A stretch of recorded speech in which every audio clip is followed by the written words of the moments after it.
As you all know, I am a fiction writer. These days most of my stories belong to the horror genre, but that hasn't always been the case.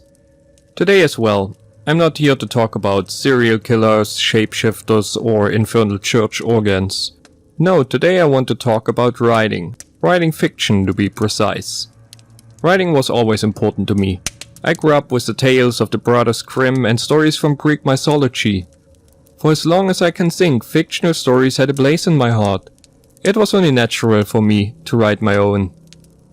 When I first got on the internet, it was a whole new world for me. Everything about it was exciting, and before long I scurried the World Wide Web for fictional stories and places to share my own. I found many of those places, some bigger, others smaller. It made me happy to see that so many people still enjoyed the written word in those times of perpetual distractions and cheap entertainment. During the years, I've read hundreds of fictional stories on the internet. I worked my way through countless tales of science fiction and fantasy before I fell in love with the horror genre. There's one thing I noticed though. Many writers make one grave mistake. They don't pay enough attention. Not to their writing per se, but to the world around them. As a writer you have to look closer. You have to see, to watch, and of course to learn.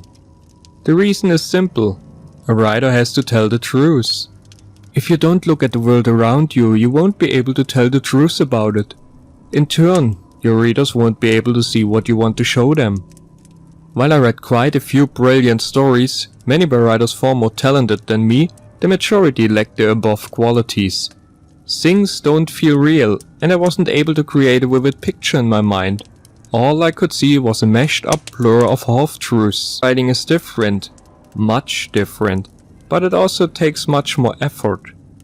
You see, if I want to write about nature for example, I take a walk before I sit down to write.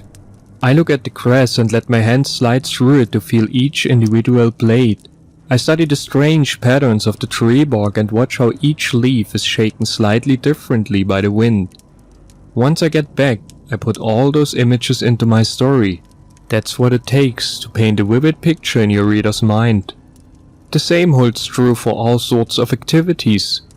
If one of your characters is a musician, but you've never held an instrument, you won't be able to paint a clear picture of playing music. When it comes to research, people go to Wikipedia, YouTube or talk to someone knowledgeable in the field. This is not enough to put things down as they are. There will always be something missing. I once wrote a story about a painter, but somehow it all felt wrong and stilted.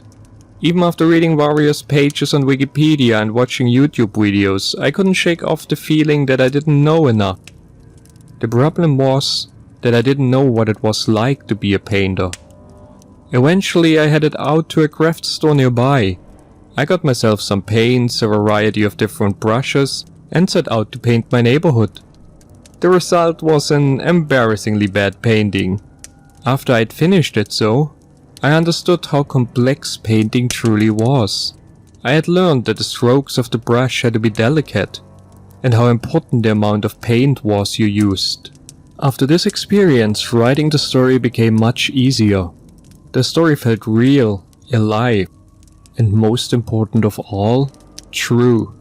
It was an overwhelming feeling, and the story was one of the best I'd ever written.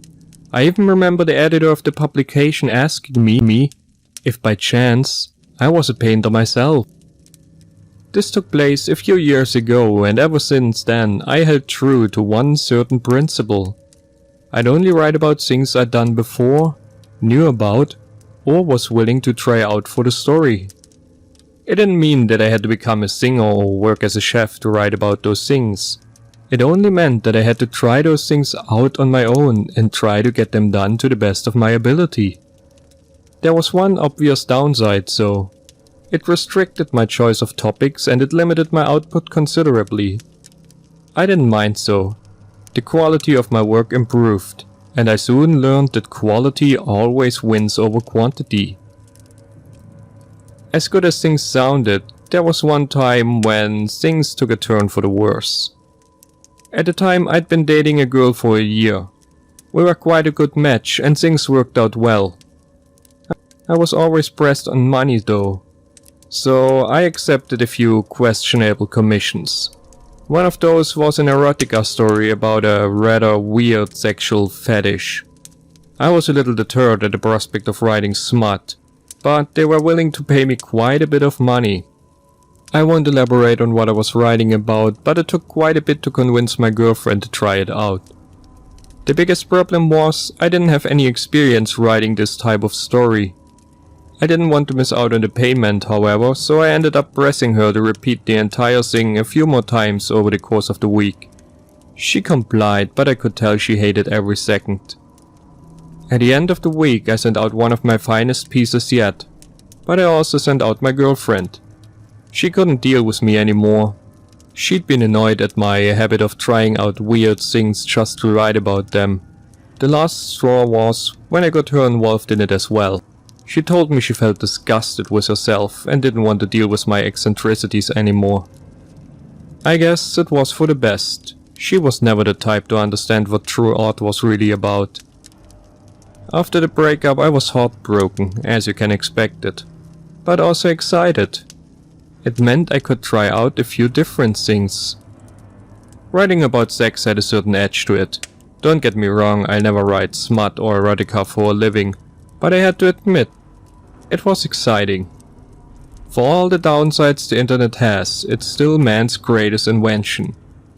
There are so many weird little niches, and finding a girl who'd be willing to help me out wasn't too hard.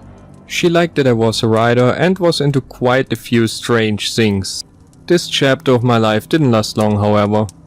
I wrote a few brilliant stories, but the weirder the sex got, the more of a strange aftertaste it left. Before long, I closed this chapter of my life for good. What I didn't give up on though were my principles. And from this point onward I did other questionable things. At one point I accepted a story commission about a drug dealer. I knew that one of my friends sold weed and other fashion drugs to the college students in town. After some back and forth and me paying him a bit of money, he allowed me to tag along. Things took a turn for the worse though, when he got into an argument with a group of troublemakers. The entire thing escalated quickly and he got beaten up right in front of me. Not a great night, I can tell you. Still, there was something about the violence, about the blood. I'd read so many stories online, and when they beat up my friend I understood what those writers weren't getting right. They'd never seen true violence. Never seen actual blood flowing. At another time I helped a friend who owned a nightclub in a rougher area of town. I spent the better part of the night working with the bouncers. We handled a few drunk guests and even got into a fight with a group of people who weren't willing to leave just yet. The following day I wrote a story about my experiences. Again, the editor commended me on my writing. What he wondered about though was that I described the breaking of a bone as a wet snap and not a crack. Well, what can I tell you? That's exactly what it sounded like. After those two events I finally wrote my first horror story. I guess there was some part of me, something hidden inside the back of my brain that had enjoyed the violence I'd seen. It wasn't long before a friend of mine got curious about my shift towards the horror genre. I told him I wanted to try out a few things, and that it was nothing but morbid curiosity. As I said before, many of the horror stories I read online lack the attention to detail. They don't go the extra mile to tell the truth. I, on the other hand, am more than willing to. After all, it's the core principle of my art. Oh, there are so many things I am eager to write about. And I'm sure, if I get my hands just a little bit dirty, they will all come out just right.